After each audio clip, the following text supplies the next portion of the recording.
दिया हुआ है फोटोसिंथेसिस इन हायर प्लांट्स, उच्च पौधों में प्रकाश संश्लेषण।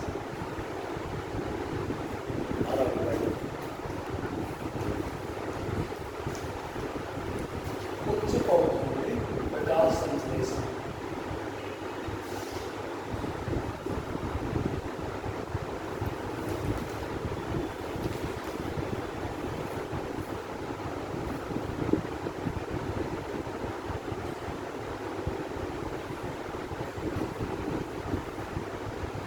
अब देखिए उच्च पौधे पहले होते क्या हैं, ये जानते हैं। उच्च पौधे क्या हैं? एक बार हमने बताया था आपको कि उच्च पौधे मीन्स आपके ऐसे 2 टाइप्स के प्लांट होते हैं, एक निम्न पौधे, एक उच्च पौधे। तो निम्न पौधों में आपके या उच्च पौधों में आपके कौन से आते हैं? एंजियोस्पर्म, मतलब फूल वाले, पुष्प वाले पौधे, पुष्प वाले पौधे। कौन से पौधे? एंजियोस्पर्म आते हैं। और एक आपका जिम्नोस्पर्म भी आता है। ये दोनों टाइप्स के आपके पौधे उच्च पौधे कहलाते हैं।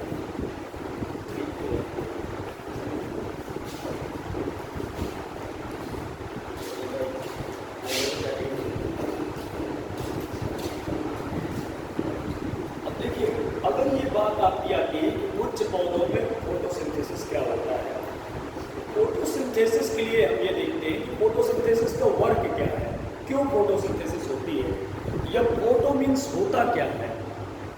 एक तरह से कह दिया जाए कि जो सोलर लाइट है हमारी, सनलाइट, वो लाइट एनर्जी है, एक तरह का इलेक्ट्रॉन है उसमें। तो लाइट एनर्जी हमारी केमिकल एनर्जी में चेंज हो जा रही है, प्रकाशीय ऊर्जा रासायनिक ऊर्जा में चेंज हो जा रही है। इसमें से जो ये प्रकाशीय ऊर्जा है वो आपको रासायनिक ऊर्जा में चेंज हो जा रही है, बदल जा रही है। अब उसके लिए कुछ स्टेप्स है जो पढ़ने हैं। मतलब जो प्रकाश की ऊर्जा है वो पौधों की सहायता से, अब पौधों की सहायता से क्योंकि प्रकाशीय ऊर्जा जो रह रही है वो पौधे ही हमारे फर्स्ट प्रोड्यूसर हैं, उत्पादक हैं। क्योंकि अगर पौधे नहीं होंगे तो क्या हम जीवित रह सकते हैं? नहीं रह सकते। इस जगत में, इस अर्थ में बहुत कम ऐसे प्राणी होंगे, कोई ऐसा होगा जो बिना प्लांट्स के हम लोग, क्योंकि पौधों से ही सब कुछ मिल रहा है। तो इसका मतलब प्रकाश संश्लेषण तो जरूरत है। अब उसके साथ साथ हमारी जो CO2 निकल रही है, कार्बन डाइऑक्साइड जिसे कहते हैं, उसका अवशोषण भी जरूरी है। तो इसका मतलब प्रकाश संश्लेषण की क्रिया में 2 स्टेप हो रहा है। एक तो अवशोषण कार्बन डाइऑक्साइड का चल रहा है और दूसरा उधर लाइट प्रकाशीय ऊर्जा है वो आपकी रासायनिक ऊर्जा बदल जा रही है। अब वो रासायनिक ऊर्जा आपके ग्लूकोज में बदलती है, ATP में बदलती है, जिसे एडेनोसिन ट्राइफॉस्फेट, एक तरह से एनर्जी में।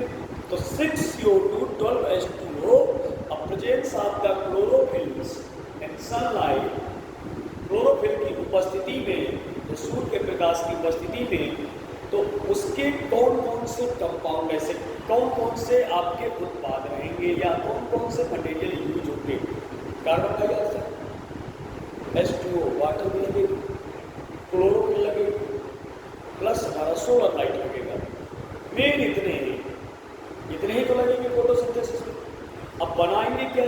आपके C6H12O6 ग्लूकोज बनेगा, प्लस एनर्जी बनेगी।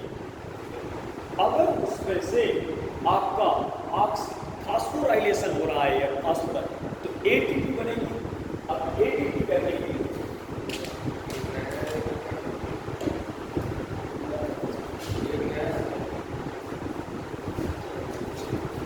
इसका मतलब इन पौधों में से आपको प्रकाश संश्लेषण के बारे में पढ़ना है।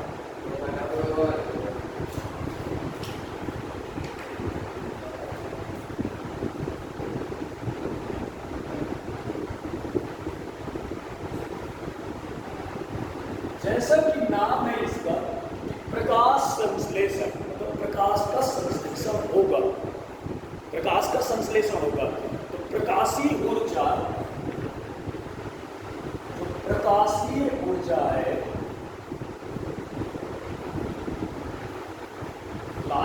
एनर्जी है।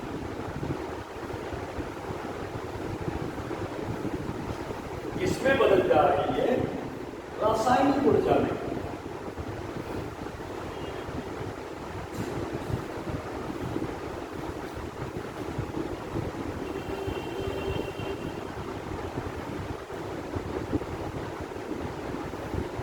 केमिकल एनर्जी बदल जा रही है। इसके साथ साथ कुछ एक्सपेरिमेंट भी हुए हैं हमारे शुरुआती दौर में कि ऑक्सीजन है कि नहीं। जैसे मान लीजिए प्रिस्टले ने किया था, जोसेफ प्रिस्टले ने, उसने क्या कर दिया था, एक चूहे को एक जार में बंद कर दिया था। चूहे को जार में बंद कर दिया था और एक मोमबत्ती भी जलाई थी एक के साथ, और एक पौधा भी रखा था, एक में पौधा नहीं रखा था। ऐसे करके उसने एक्सपेरिमेंट 2-3 किए थे, 2-3 लोगों ने। एक ने आपका वाटर का किया था, क्या क्या जरूरत है, क्या क्या नहीं जरूरत है। तो मतलब जलने के लिए ऑक्सीजन तो आवश्यक ही है।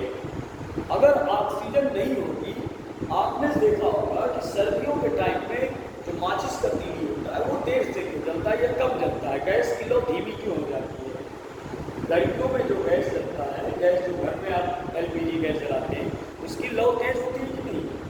और सर्दियों में थोड़ा धीमी हो जाती है, स्लो हो जाती है, या 2-3 बार। क्योंकि सर्दियों में क्या रहता है, थोड़ा सा ऑक्सीजन के मोलेक्यूल्स आपके बाइंड हो जाते हैं, तो यह सर्दियों में हमें सांस लेने में कुछ तकलीफ भी होती है। यह धुआं जैसे बाहर को निकलता है, क्यों? वो गर्म हवा हम बाहर को निकालते हैं, बाहर का एनवायरमेंट है ठंडा, तो एक तरह से वो धुआं जैसे दिखाई देता है। तो इसके लिए कुछ एक्सपेरिमेंट, मेन मकसद इसमें क्या है कि कैसे प्रकाशीय ऊर्जा, इसमें हमें फोटोफॉस्फोराइलेशन पढ़ना पड़ेगा, इसमें हमें और क्या क्या पढ़ना पड़ेगा, फास्फोराइलेशन,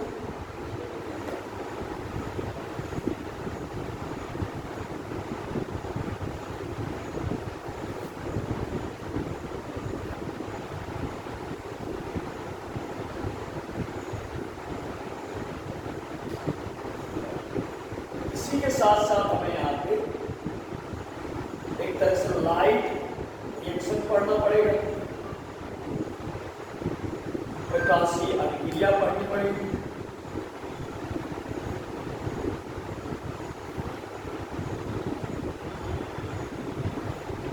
प्रकाशीय अभिक्रिया पढ़नी पड़ेगी। आप सभी जानते हैं कि प्रकाशीय अभिक्रिया है क्या, कहाँ होती है, ये रिएक्शन होती कहाँ है? देखिए, पत्तियां जो आपकी हरी होती है उनमें से पर्णमध्योतक कोशिकाएं पाई जाती हैं। पर्णमध्योतक कोशिकाएं, कौन सी कोशिकाएं? पर्णमध्योतक कोशिकाएं, जिन्हें मीजोफिल सेल्स कहते हैं।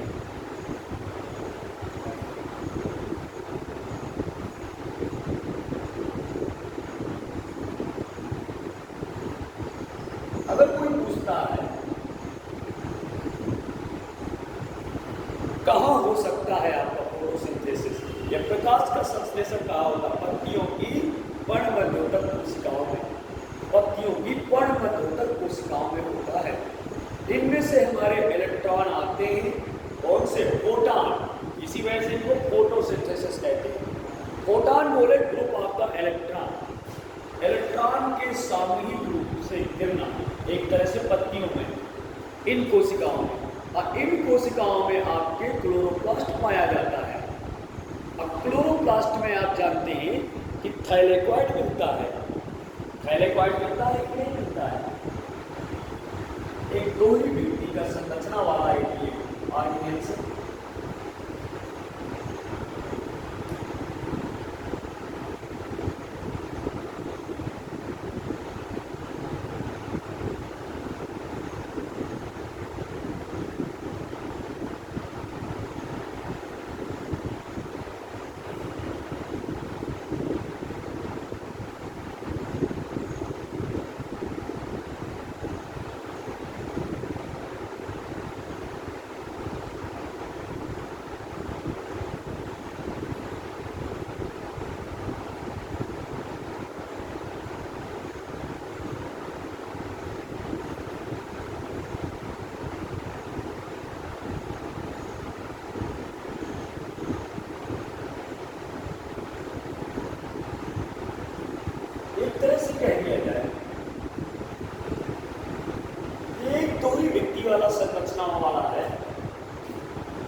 ये आपकी इनर मेम्ब्रेन, एक क्लोरोप्लास्ट की संरचना, ये आपकी स्ट्रोमा लाइनिंग,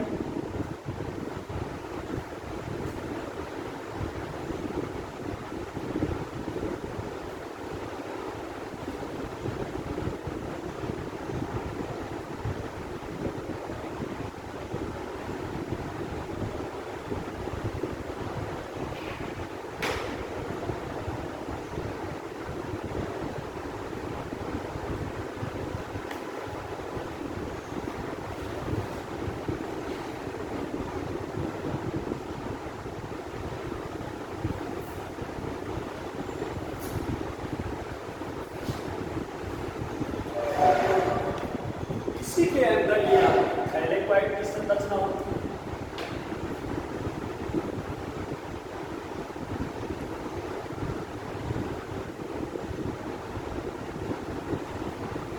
थाइलेक्वाइड की संरचना आपकी दो प्रकार की होती है, आउटर और इनर।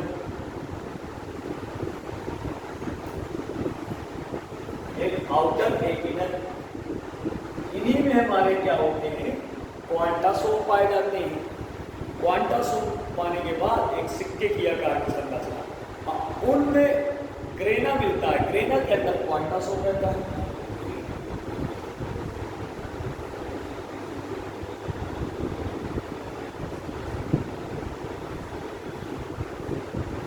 इसके अंदर जो लिक्विड भरा होता है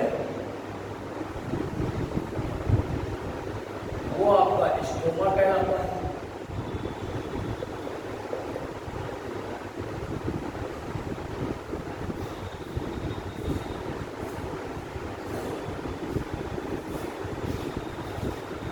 स्टोमा कहलाता है।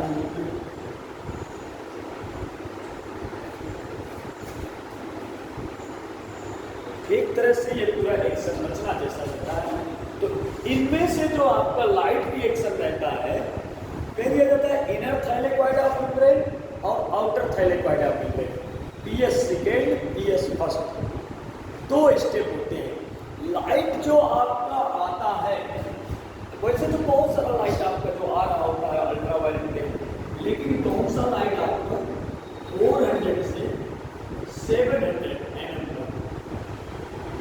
वेवलेंथ वाला लाइट होता है, ये हमारा PAR कहलाता है, फोटोसिंथेटिक लाइट होता है। फोटोसिंथेटिक लाइट जो रहता है ये आपका 400 से 700 एनएमएस का रहता है, 680 और 720 इसमें से। तो इनके बीच का ही लाइट हमारा पौधों के लिए रहता है। बाकी आप जानते हैं कि विप्योर करके एक रहता है, विप्योर करके एक आपका रहता है, उसमें से ब्लू टू रेड आपके लिए एब्जॉर्प्शन का वर्क करते हैं। मतलब इनमें से आपके जो 400 नैनोमीटर से लगा के 700 नैनोमीटर तक के, अब लाइट रिएक्शन अगर होता है तो ग्रेना में होता है।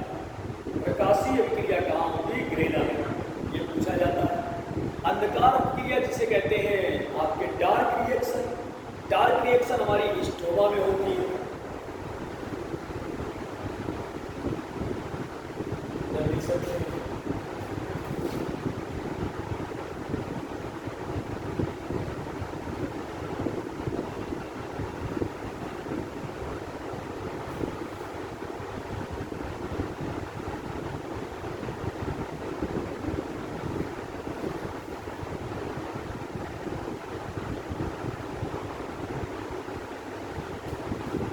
इसमें से कुछ चीजें नोट करना और नोट कर लीजिए, नहीं तो कुछ दिखा भी देते हैं।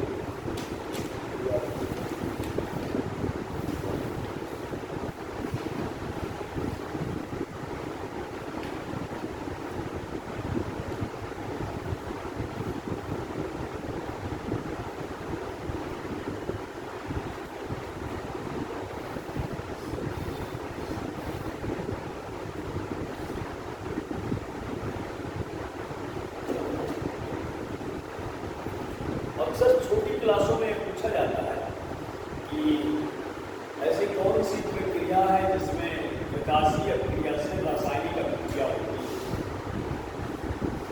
पाचवीय क्रिया से रासायनिक अभिक्रिया होती है।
प्रारंभिक प्रयोग।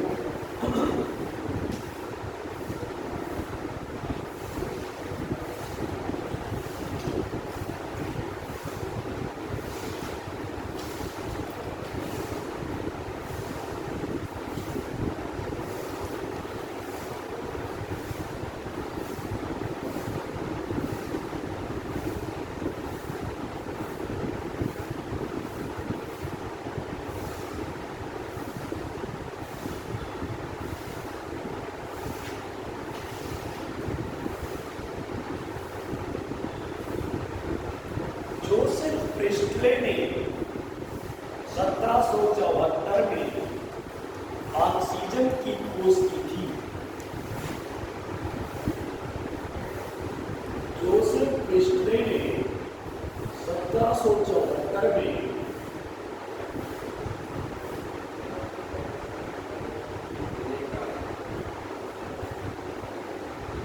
ऑक्सीजन की खोज की थी।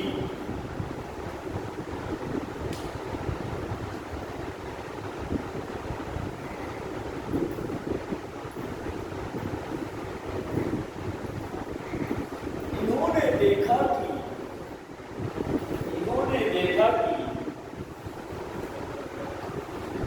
एक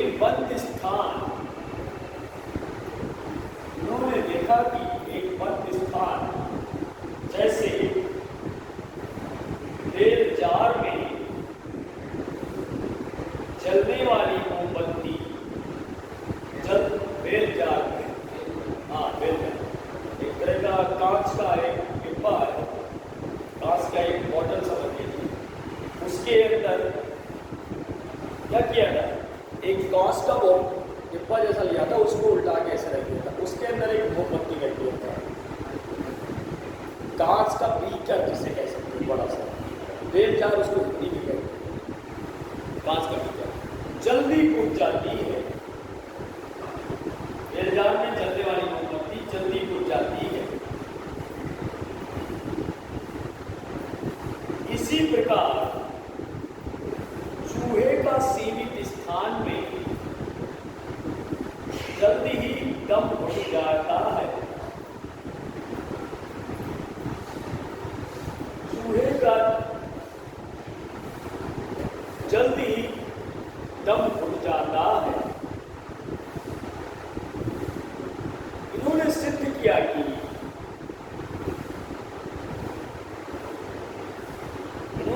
किया कि सांस लेने के लिए और जलने के लिए, मोमबत्ती जलने के लिए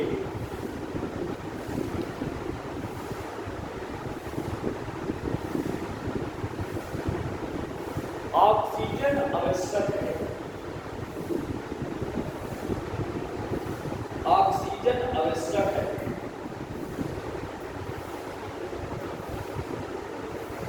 उसी जार में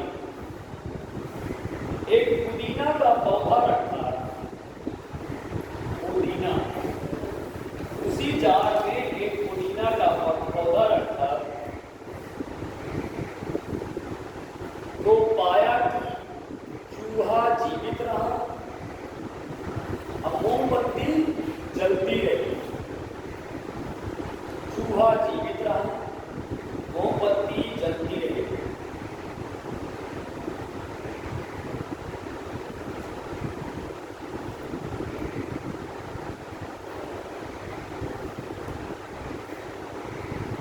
दूसरा जॉन इंजन हाउस।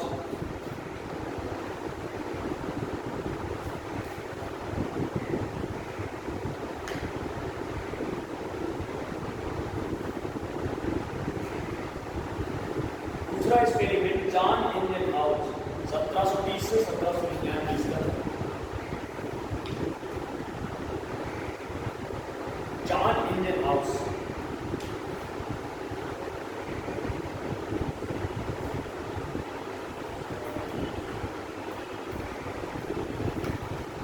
प्रिस्टले द्वारा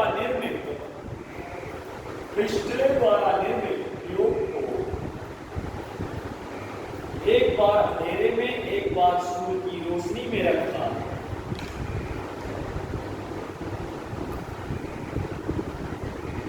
बार अंधेरे में, एक बार सूर्य की रोशनी में रहता है।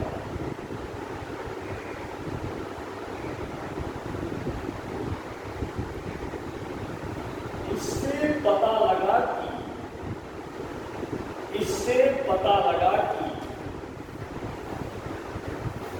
पौधे की इस प्रक्रिया में सूर्य का प्रकाश अनिवार्य है। इस प्रक्रिया में सूर्य का प्रकाश अनिवार्य है। यह जलती हुई मोमबत्ती और सांस लेने वाले प्राणियों, यह जलती हुई मोमबत्ती और सांस लेने वाले प्राणियों की वायु को शुद्ध करता है।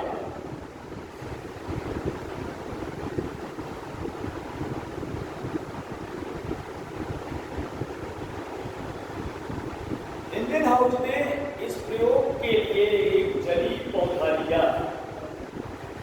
इंडियन हाउस ने इस प्रयोग के लिए एक जली पौधा लिया।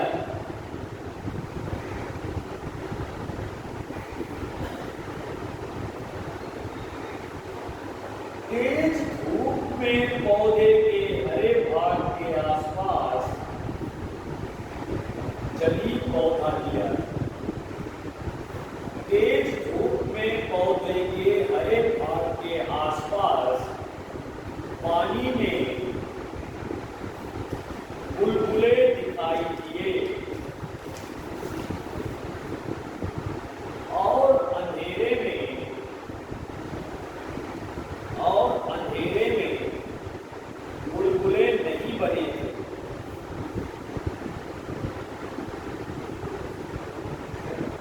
और अंधेरे में बुलबुले नहीं बने थे।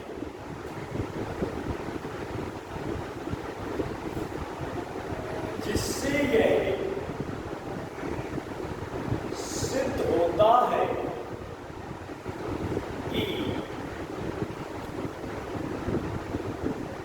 पौधे का केवल हरा भाग ही ऑक्सीजन छोड़ सकता है।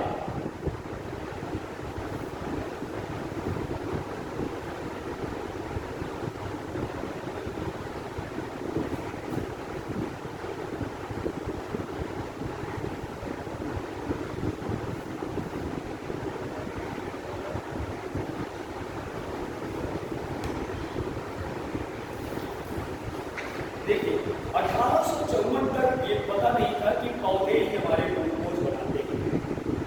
1854 तक, तब तक ये था कि कुछ खाते पीते हैं, कुछ उससे ऊर्जा तफसील वगैरह बनती है, या कुछ ऐसा रहता है। मतलब फोटोसिंथेसिस में ज़्यादा वर्क नहीं हुआ था। 1854 में एक जूलियस मानसेचस नाम का वैज्ञानिक आया। उसने कहा कि प्रकाश संश्लेषण में ही कुछ शर्करा बनती है, शुगर बनती है, जिसको C6H12O6 नाम दिया था। जूलियस मानसेचस ने प्रमाण दिया कि जब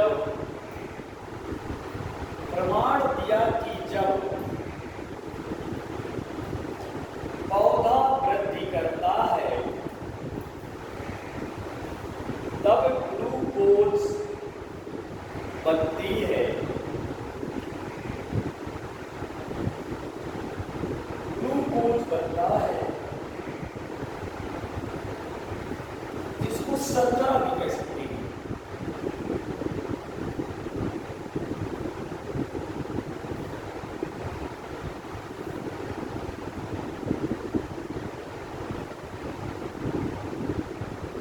और स्टार्च के रूप में संचित होता है। ग्लूकोज स्टार्च के रूप में संचित होता है।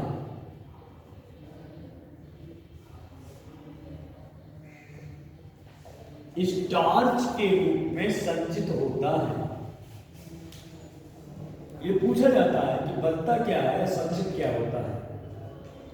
अक्सर कंफ्यूज करता है आपके कंपटीशन में कि बनता तो शर्करा है हमारा, या शुगर है, ग्लूकोज है, लेकिन पौधे में संचित क्या होता है? स्टार्च, जिसे मंड भी कहते हैं। किसमें? मंड। मंड के रूप में मंड भी रहता है। अब इसमें से नेक्स्ट पॉइंट लीजिए।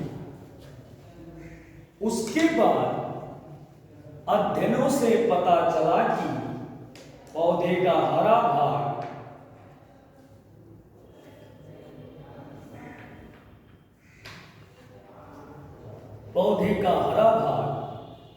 जिसे क्लोरोफिल कहते हैं, पौधों की कोशिकाओं में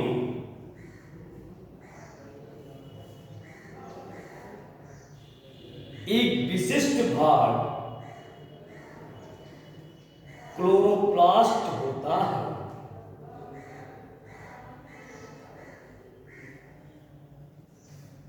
क्लोरोप्लास्ट होता है।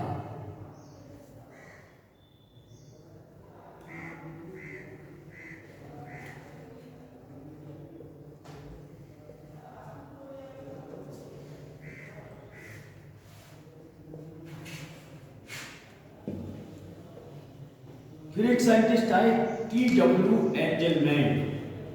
टी.डब्ल्यू. एंजलमैन 1843 से 1909।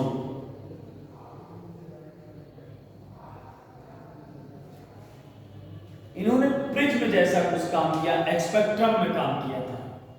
स्पेक्ट्रम और प्रिज्म में काम किया था। स्पेक्ट्रम बोले तो आप लाइट का जानते होंगे कि लाइट, डिफरेंट लाइट से क्या क्या वर्क आया था, अब क्या क्या इनमें काम किया था।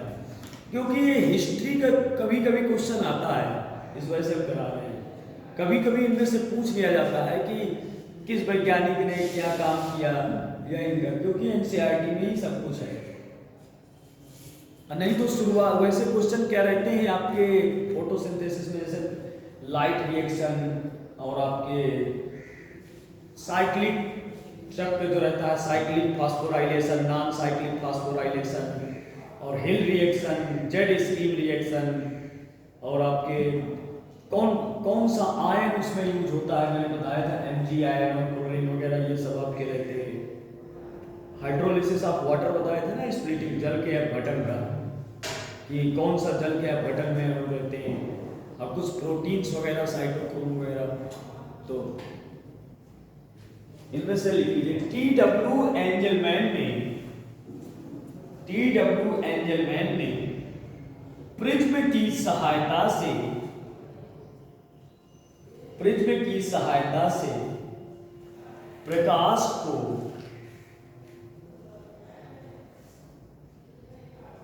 स्पेक्ट्रम में अलग किया।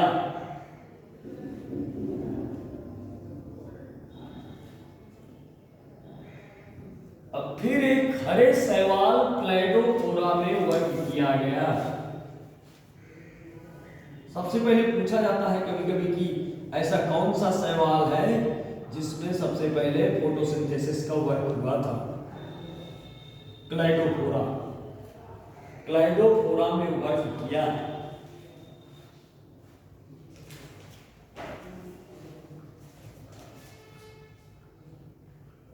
और ऑक्सी बैक्टीरिया के निलंबन में रखा।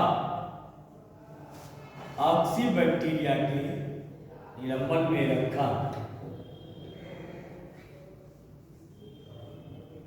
बैक्टीरिया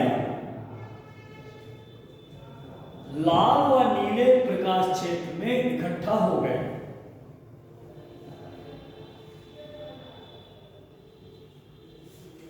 लाल व नीले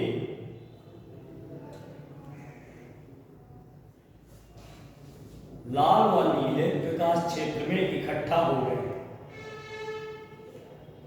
इस तरह से सक्रिय स्पेक्ट्रम मोटे तौर पे क्लोरोफिल ए व बी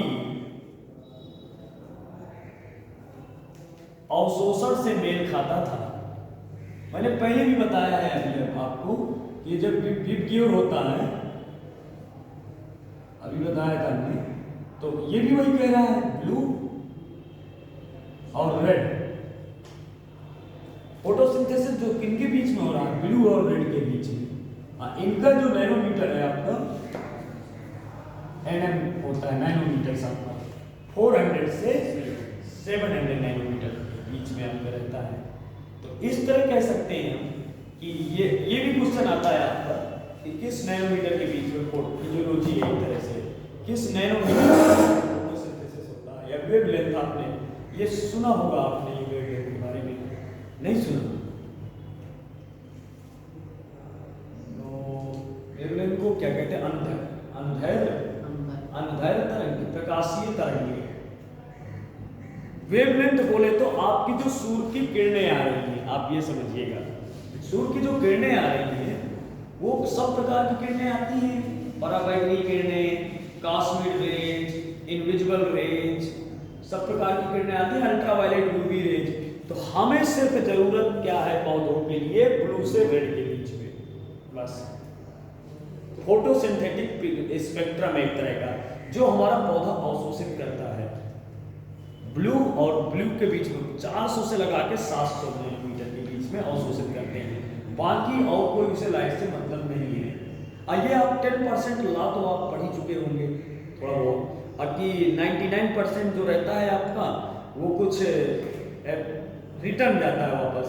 ओनली 1% आपके प्लांट्स एनर्जी को एक्सेप्ट करते हैं। पौधे में जो गिरता है आपका लाइट वो ओनली 1%। इसके बाद आपको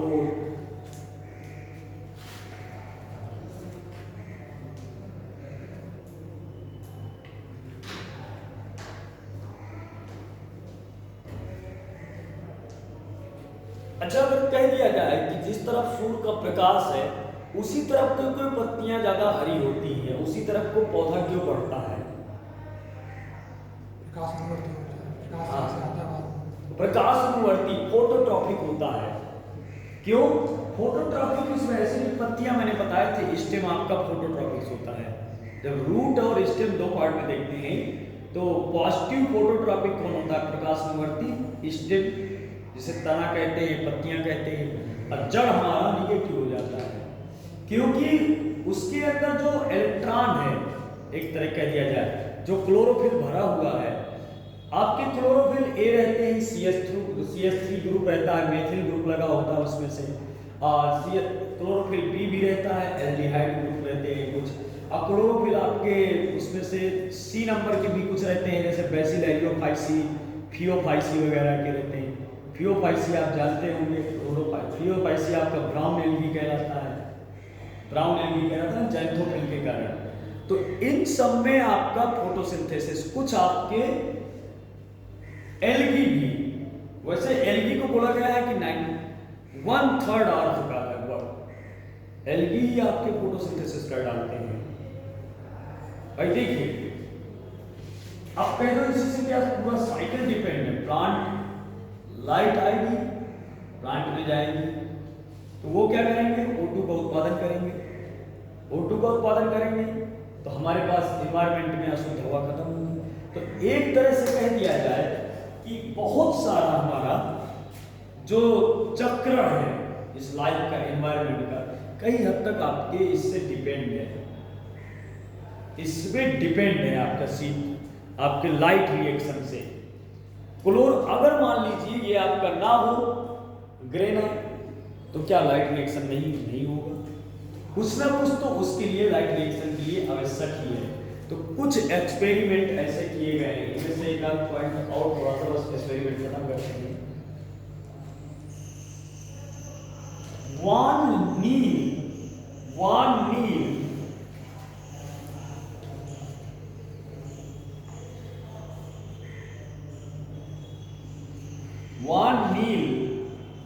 के प्रयोग ने प्रकाश संश्लेषण को समझने में मील के पत्थर का काम किया। मील के पत्थर का काम किया, मील के पत्थर का काम किया।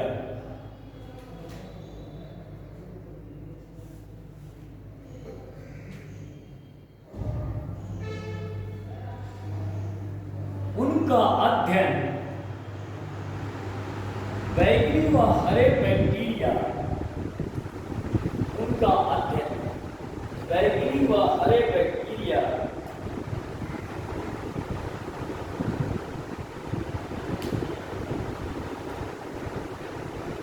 पर आधारित था।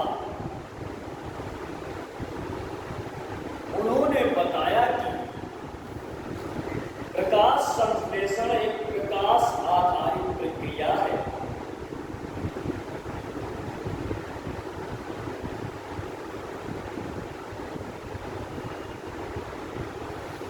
प्रकाश संश्लेषण एक प्रकाश आधारित प्रक्रिया है जिसमें ऑक्सीकरण से प्राप्त हाइड्रोजन कार्बन डाइऑक्साइड को अपचयित करके प्रकाशीय अभिक्रिया है, प्रकाश आधारित प्रक्रिया है जिसमें ऑक्सीकरण के यौगिक से प्राप्त हाइड्रोजन कार्बन डाइऑक्साइड को अपचयित करके कार्बोहाइड्रेट बनाते हैं।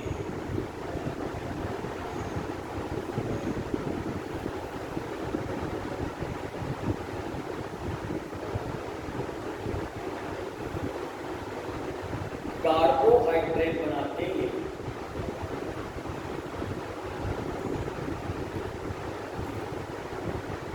तो कुछ हमारा इस तरह का रिएक्शन एक रहा, 6CO2 12H2O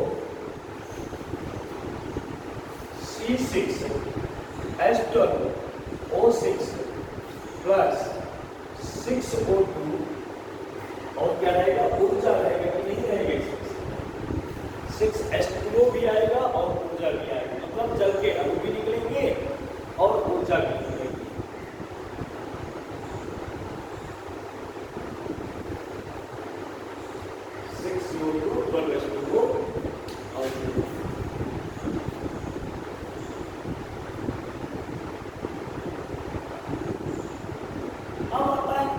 संश्लेषण संपन्न कहाँ होता है, ये चीज मैं बता चुका हूँ। प्रकाश संश्लेषण कहाँ संपन्न हो रहा है ये भी पूछा जाता है। क्लोरोप्लास्ट में एक तरह से कह दिया जाए, क्लोरोफिल जो रहता है क्लोरोप्लास्ट में जो पत्तियां, हरी पत्तियां कहाँ होती है, पर्णमध्योतक।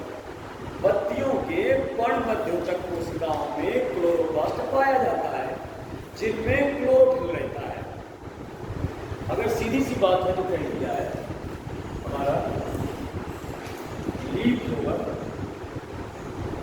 फिर ये सेल होगी,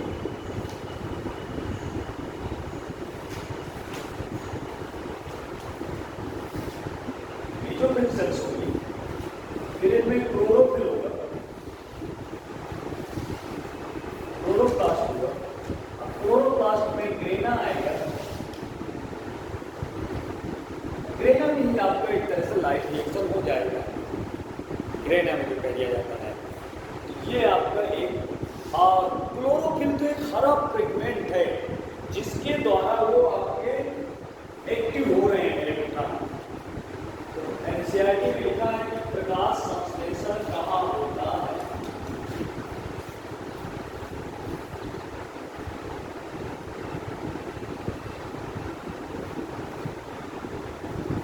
तो पत्तियों में मीजोफिल कोशिका, लिख लीजिए प्रकाश संश्लेषण कहाँ होता है, प्रकाश संश्लेषण कहाँ संपन्न होता है।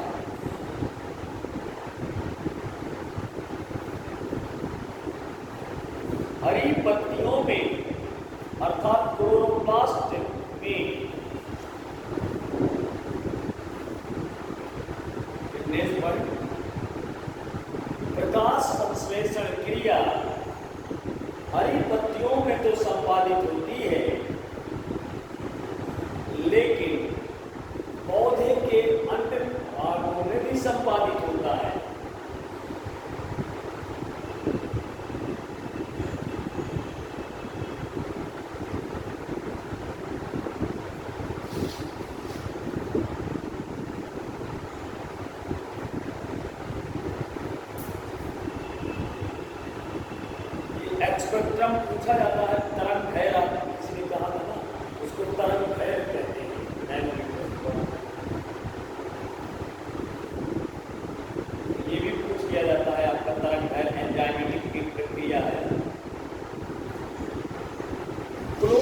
NADPH के रूप में NADPH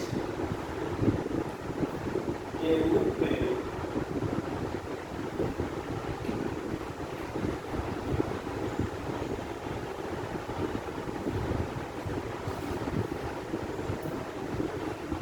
ऊर्जा बनाता है। अगर कोई पूछ लेता है तो आप बता दीजिएगा कभी भी कि कहाँ होता है प्रकाश संश्लेषण? बत्तियों की पर्णमध्योतक कोशिकाओं में। पर्णमध्योतक कोशिका, इन पर्णमध्योतक कोशिकाओं में ये क्लोरोप्लास्ट पाया जाता है। अब क्लोरोप्लास्ट के अंदर आपकी क्लोरोफिल और ये सब परिणाम रहते हैं। एक तरह का पिगमेंट है, वर्णक है। अब कौन सी लाइट रहती है? ये तरंग है, एक एक्सपेक्ट्रम कहलाता है। एक्सपेक्ट्रम इनमें से एक तरह से लाइट बढ़ती रहती है। जरूरी नहीं कि पूरी लाइट एब्जॉर्ब कर लेते हैं पौधे, पूरी लाइट नहीं एब्जॉर्ब करते हैं। कुछ लाइट को अवशोषित किया, कुछ को नहीं किया, ये कभी निर्भर करता। हालांकि आप सोचते होंगे कि जो अंधेरे में रखे रहते हैं पौधे वो प्रकाश संश्लेषण नहीं करते, वो भी मतलब वर्गीय आप कर लेते हैं। इलेक्ट्रॉन ऐसा थोड़ी है, मैं बोल रहा हूँ तो इलेक्ट्रॉन इस कमरे के बाहर जा रहा है। इलेक्ट्रॉन का ज़्यादा नहीं रुकता, रुकता है, बहुत क्लोज में रुकता है। लेकिन अगर मान लीजिए इस बरामदे में लगा दिया जाए तो उनमें से वो अपनी क्षमता पर काम कर देते हैं, क्योंकि उनको लाइट उतनी आवश्यकता नहीं होती है। तो कुछ स्टेप्स में इनमें से और भी रहता है कि इनका वर्क क्या है। कार्बोक्सिलेशन होता है, मतलब आपके कार्बन डाइऑक्साइड का। फिर आगे चल के कुछ जैसे लाइट रिएक्शन बताएंगे, जेड साइक्लिक और नॉन साइक्लिक भी रहता है। कैसे साइक्लिक? मतलब जो फोटो पिगमेंट सिस्टम सेकेंड रहता है, फर्स्ट रहता है, उसको पीएस सेकेंड बोलते हैं। तो इनर थैलेकॉइड, आउटर थैलेकॉइड, जब फोटो सिस्टम तो उसमें से फिर उसी को हम एक को जेड स्कीम या जेड रिएक्शन भी कहते हैं, क्योंकि हिल, रॉबर्ट हिल नाम के साइंटिस्ट ने उसको खोजा था। और जेड रिएक्शन वो जेड जैसी आकृति वाली बन जाती है, बताएंगे। और फिर उसके बाद कुछ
स्टार्ट होता